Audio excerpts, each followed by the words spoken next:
Cet avertissement s'adresse à toute personne possédant une poupée Barbie. Surtout si vous ne vous souvenez pas comment vous l'avez obtenue.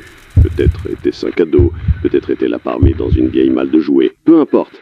Elles vous observent maintenant. Elles ont commencé à se réveiller, à bouger, un pas en plastique à la fois. Vous penserez que c'est un rêve la première fois, mais quand vous entendrez ces pas, comme de petits talons claquant sur le carrelage, vous n'êtes pas censé être éveillé. Tout commence toujours par quelque chose de petit.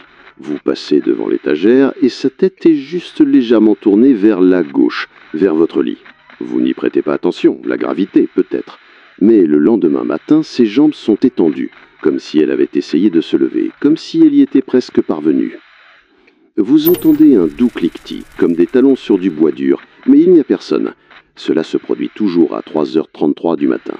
Parfois, c'est le son qui vous réveille. Un doux cliquetis, des talons en plastique sur le carrelage froid, lent, prudent, de plus en plus proche. Vous pensez que c'est un cauchemar. Ce n'en est pas un.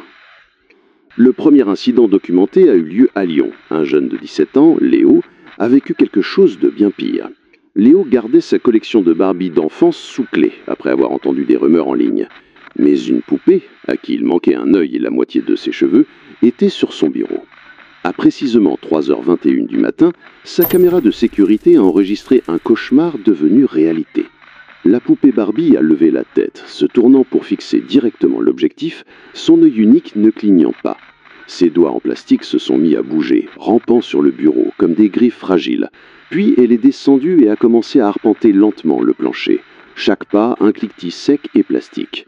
Le téléphone de Léo a capté des chuchotements déformés, appelant son nom encore et encore. « Léo, Léo, je te vois. » Il a été retrouvé le lendemain matin, catatonique, les yeux grands ouverts, incapable de parler ou de bouger. La poupée avait disparu. Puis il y a eu l'incident à Marseille. Hélène, 63 ans, collectionneuse depuis toujours, a connu une terreur au-delà de toute explication. Hélène gardait ses poupées dans des vitrines verrouillées depuis des années, intactes. Une nuit, elle a été réveillée par un son faible, un ricanement plastique provenant de la pièce sombre. Ses caméras ont capturé les yeux d'une des poupées qui clignait lentement, comme si elle était vivante. Terrifiée, elle a brisé la poupée avec un marteau, mais le cauchemar n'était pas terminé. Le jour suivant, 12 nouvelles Barbies ont été retrouvées alignées sur son paillasson, toutes portant de petites robes qu'elle avait cousues des décennies plus tôt, enfant. Le sourire de chaque poupée était anormalement large, les lèvres légèrement entr'ouvertes comme si elle respirait.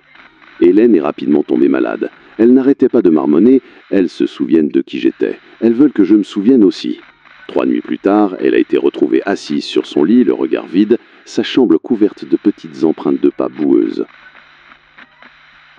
Le troisième cas signalé vient de Lille, le mois dernier. Chloé, une brillante fillette de 9 ans, a reçu une vieille poupée Barbie du grenier de sa grand-mère.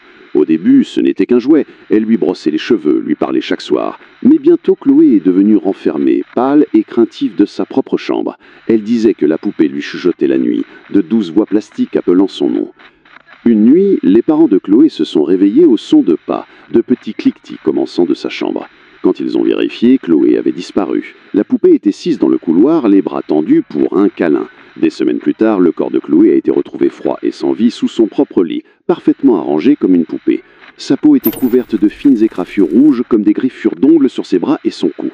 Les voisins rapportent encore entendre des bruits de tapotement plastique la nuit près de la maison. Il y a encore quelques règles pour survivre.